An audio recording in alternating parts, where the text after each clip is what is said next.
Her mother made her the perfect victim until she became the perfect weapon. Hello, everybody, and welcome to Dark Crimes. I am Muriel, your host. Tonight, I'm going to tell you a story that feels like a fairy tale, gone horribly wrong. A world painted in pink, filled with dolls, princess outfits, and sugary smiles. But behind that glitter, it was a nightmare built on lies. This is the story of Gypsy Rose Blanchard, a girl trapped in her mother's web of deception, until one night she broke free in the most shocking way possible. A world that thought they were seeing a mother's love, but what they really witnesses was crime years in the making. When you look at old photos of Didi Blanchard and Gypsy, her daughter, it's hard not to feel love and affection. A fragile little girl in a wheelchair, bold from treatment, and a smiling, selfless mother who seems live for her child.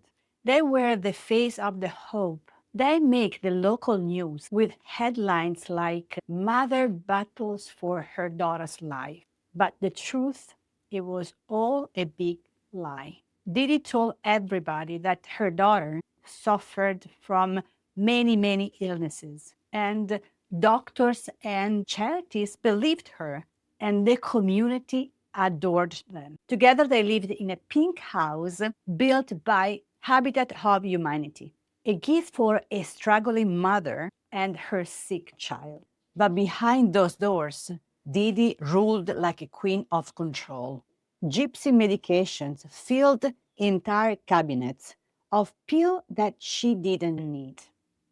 Feeding tubes, oxygen tanks, wheelchairs, props in her mother's theater. When Gypsy said she could walk, Didi scolded her.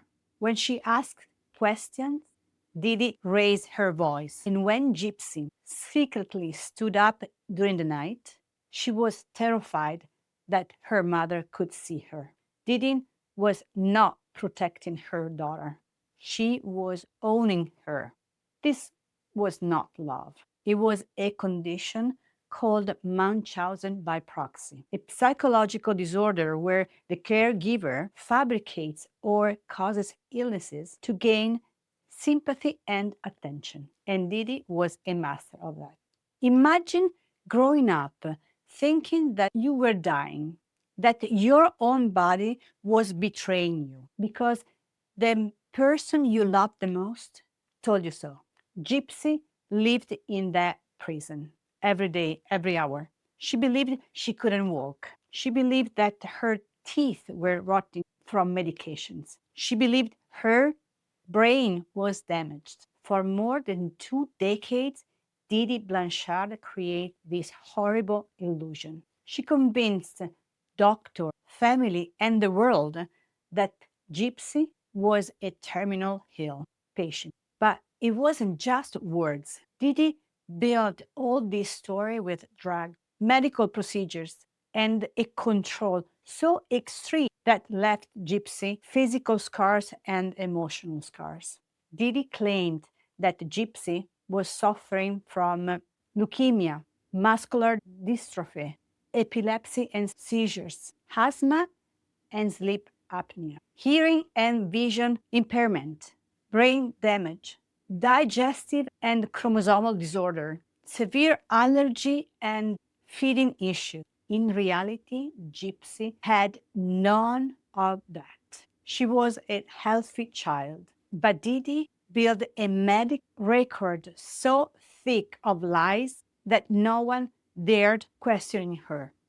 Didi filled their home with medications, prescriptions bottles for illnesses that didn't exist. She would give Gypsy's pills every day, sometimes mixing with food or through her feeding tube. Some of that drugs included anti-seizure, asthma and allergy pill, painkiller and sedatives, topical numbing cream before injection or fake treatments, metoclopramide, a drug that can cause involuntary movement if used for a long time.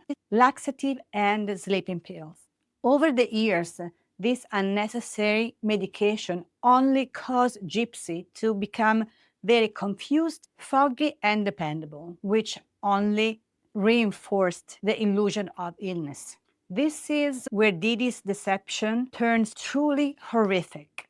She manipulated doctors into performing invasive, irreversible procedures on a healthy child. Surgery to insert feeding tube. Gypsy didn't need it, but Didi told to the doctors she couldn't swallow. This forced Gypsy to live for years being fed through a tube in her stomach. In another surgery, Didi complained that Gypsy drooled excessively, so doctor removed her salivary glands from her mouth. This caused severe dry mouth and tooth decay. Tooth extraction, because of the medication side effect and the lack of saliva, Gypsy teeth began to rot. Didi had most of them pulled, leaving Gypsy with denture at a young age. Then multiple hospitalization for seizures. Each time Didi would fake symptoms, exaggerate them, or even give to Gypsy medications to simulate illnesses. Then CAT scan, blood test, oxygen therapy, all unnecessary. They were not only inconveniences, they were physical violations. Didi's abuse was not just physical, it was a total domination. She shaved Gypsy's head regularly, claiming her hair would fall out from chemotherapy. At 19 years old, Gypsy was told to be 14. Didi faked her age, telling everybody that Gypsy was years younger, even forging Gypsy's birth certificate. She kept Gypsy isolated. No school, no friends, no internet, no phone. Didi homeschooled Gypsy. Even there, fabricating a learning disability. Didi controlled every moment when Gypsy ate, when Gypsy slept, or even stood up. If Gypsy tried to walk in public, Didi would grab her arm tightly and tell her, whispering, "Sit down, someone might see you." And when Gypsy disobeyed her, Didi punished her very harshly. She would withhold food, smash her computer, threaten to break her finger, and call the police, telling them to lock her up for being stupid. Gypsy lived in a constant confusion and fear, believing her mother was both protector and her enemy. To the outsider, Didi was a saint. She used her daughter's fake illnesses for money, gift, and fame.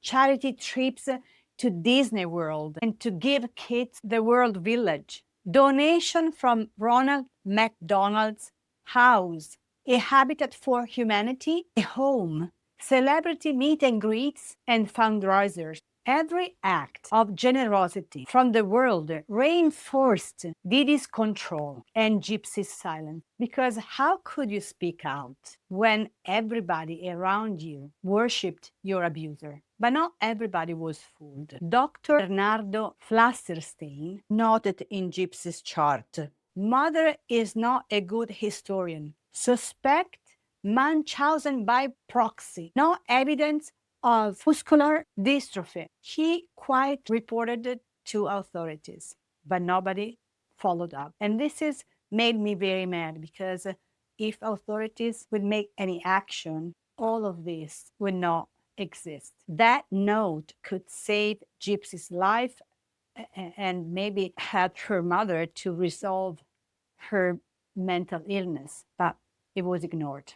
By the time Gypsy was an adult, she didn't even know her age, her birthday, her real health, or her real self. She once said, "I thought I had every illnesses my mom told me I did." I believed her because she was my mom. Why would your mom lie to you? That single question captured the entire tragedy. But slowly, as she got older, something began to shift. There were moments, tiny cracks in this illusion.